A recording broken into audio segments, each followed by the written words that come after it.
22 अप्रैल 2025 जम्मू कश्मीर के पहलगाम की बायसरन वैली, जिसे मिनी स्विट्जरलैंड भी बोला जाता है। टूरिस्ट के कुछ ग्रुप घूमने आए थे। करीब दोपहर के 2:30 बजे सभी लोग आराम से पिकनिक मना रहे थे।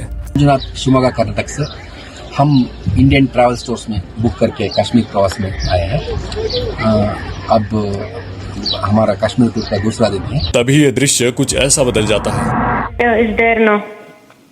So we went there. Just within 5 minutes, we could hear some these bullets firing sound. We thought it was army's some words, army's training something. We thought everyone we thought like that.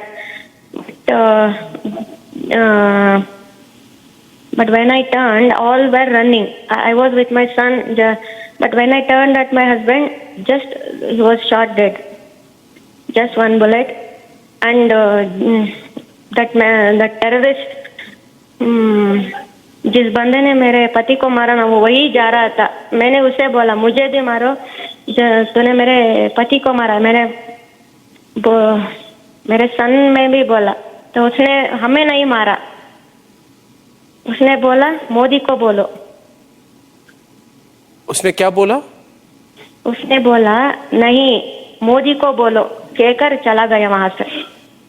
कुछ आतंकी जंगलों में से हथियार लेके आते हैं। वो औरतों और बच्चों को सेपरेट कर देते हैं और सभी मर्दों को कलमा पढ़वाया जाता है। उनकी आईडी चेक की जाती है और उसमें से कोई नॉन मुस्लिम या हिंदू पाया जाता है तो उसे मार दिया जाता है। इस हमले में 26 से ज्यादा लोग मारे जाते हैं, जिसमें से एक थे Vinay Narwal, Indian navy lieutenant officer, जिनकी 16 अप्रैल को शादी हुई थी। अब यहाँ पे एक सबसे बड़ा सवाल उठता है कि उस वक्त आर्मी या पुलिस कहाँ थी।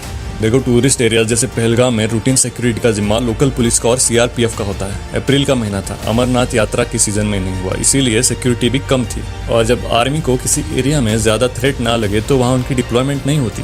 और ऊपर से पॉलिटिकल प्रेशर भी था कि कश्मीर को नॉर्मल दिखाया जाए, टूरिज्म को प्रमोट किया जाए। इसी वजह से विजिबल आर्मी प्रेजेंस कम थी और टेररिस्ट ने इसी का फायदा उठाया। अगर वहाँ पे कोई सिक्योरिटी होती तब तो कोई आतंकी वहाँ घुसता ही नहीं। शायद वो कुछ और प्लान करते। यानी ये जो आतंकी थे ये उस जगह से वाकिफ थे, जिन्हें वहाँ के लोकल्स का भी सपोर्ट मिला। अब ये खबर जैसे ही फोर्सेस को पता चलती है, बॉर्डर को सील कर दिया जाता है। पूरे इलाके की सैटेलाइट नेटवर्क काट दी जाती है क्योंकि आतंकी कांटेक्ट ना कर सके। सर्च ऑपरेशन चालू किया जाता है। रात के 3 बजे तक उन आतंकियों की लोकेशन पता चलती है उरी नाला के लॉन्च पैड के पास। करीब 2 घंटों तक फायरिंग चलती है और कुछ आतंकवादियों को पकड़ लेते हैं। सोर्सेस के अकॉर्डिंग ये रहे इनके नाम: जुबैर अहमद, फैजान मीर, उमर शाह, जिसमें से एक बंदा लोकल था। बताया गया कि इस पूरे हमले के पीछे मास्टरमाइंड है सैफुल्ला कसूरी उर्फ खलीद, जो लश्कर तैयबा का टॉप कमांडर है। क्या है ये लश्कर तैयबा, आइए जानते हैं। Lashkar Taiba LET Pakistan based Islamic militant group, founded in 1990 by Hafiz Mohammad Saeed. Afghanistan में सोवियत यूनियन के खिलाफ लड़ने के लिए एक ग्रुप बनाया गया था, लेकिन बाद में इनका फोकस कश्मीर पे गया। 2001 इंडियन पार्लियामेंट अटैक और 2008 मुंबई अटैक, इन सब के पीछे इसी लश्कर तैयबा का हाथ था। लेकिन पाकिस्तान की गवर्नमेंट ये मानने से इनकार करती है। इस ग्रुप के लीडर को कई बार पाकिस्तान अथॉरिटीज ने अरेस्ट किया, फिर बाद में छोड़ भी दिया गया। इस ग्रुप ने कई सारे अटैक करे हैं इंडिया पे, जैसे 2001 में इंडियन पार्लियामेंट अटैक, 2007 में समझौता एक्सप्रेस बॉम्बिंग, 2016 में पठानकोट एयरबेस अटैक और अब ये 2025 पहलगाम अटैक। वैसे देखा जाए तो इस्लाम या कोई भी धर्म ये नहीं सिखाता कि कोई उनके धर्म को स्वीकार ना करे तो उन्हें मार दो।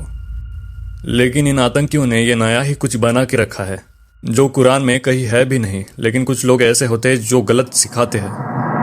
और वो काम जिससे अल्लाह ताला खुश होता है उसे क्या कहते हैं?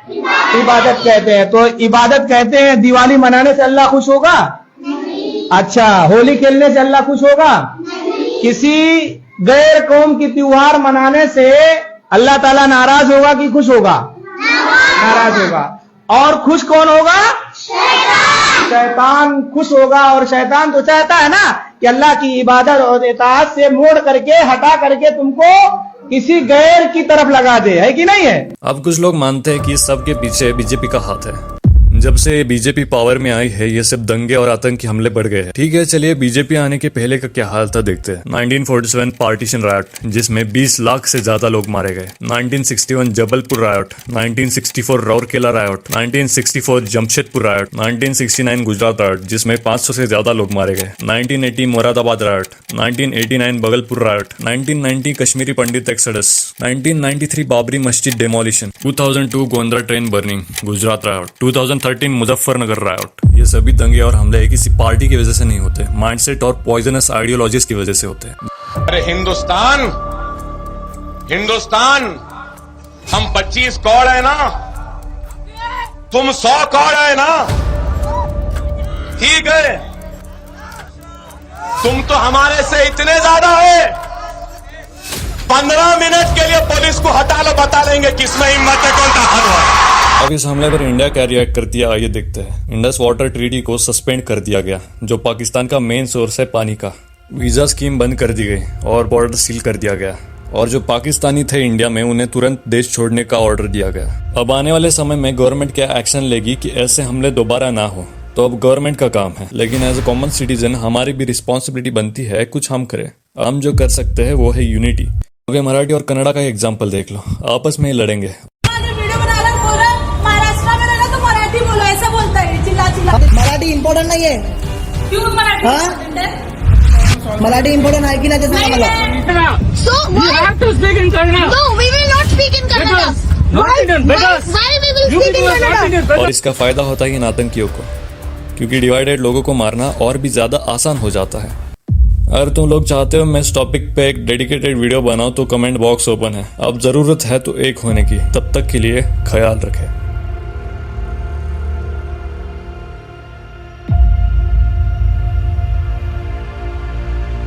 वो करता था मजदूरी पजूरी, वहाँ पहलगाम जाता था ना, तो घोड़े चलाता था।